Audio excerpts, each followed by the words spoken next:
Hi, my name's Dan. I'm a social worker in the South team. So the COVID crisis has obviously been a really difficult time for many people, with those losing loved ones, the isolation many people have been struggling with, and the impact on jobs and livelihoods. I think it's unfortunately only going to get worse. I think this can't be underestimated, and it's going to continue to be a really hard time for many people. However, a point that many have already mentioned, which I think is really important, is that despite these dark times, we can find things that have emerged from this that we can seek to take forwards. Therefore, I'd like to briefly share one of my experiences as a newly qualified social worker that I feel shows how things might be done differently and potentially exemplify the kind of society we can strive to live in. So, I was presented with a situation where a family were concerned about their dad. We'll call him Tom for the point of this example. He lives in a small village quite a long way from his family. They struggle to get out and see Tom due to their own busy lives and the problem with the distance. Sadly, his wife had recently been admitted to hospital and following this got into a care home. She was fortunately awaiting to be discharged for care visits at home, but due to the pandemic and their location, finding a provider was taking a very long time.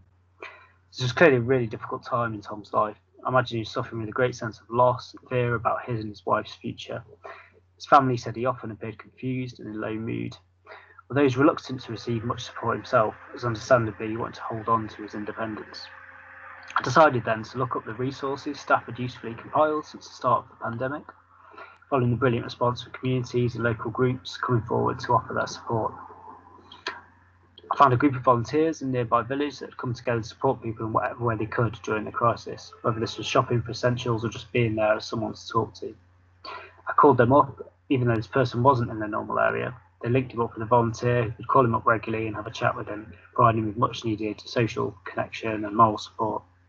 Tom agreed to this going ahead, which I believe was because it had not been as intrusive as some of the other options.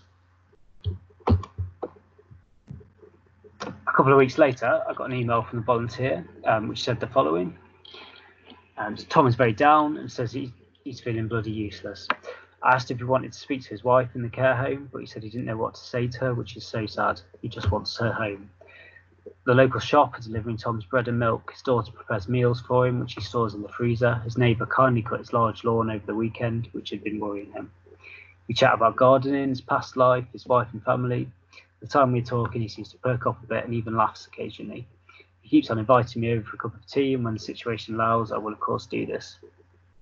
Whilst this is a very small example, I thought it was really encouraging to see all the people in the community making efforts to come together and help Tom. I think it's something that we're perhaps missing before, living in such a fast-paced, individualised society. I hope we can take the kind of attitude and community solidarity shown by the people who went to help Tom, with no material gains themselves, and use that to build a better future beyond these challenging times.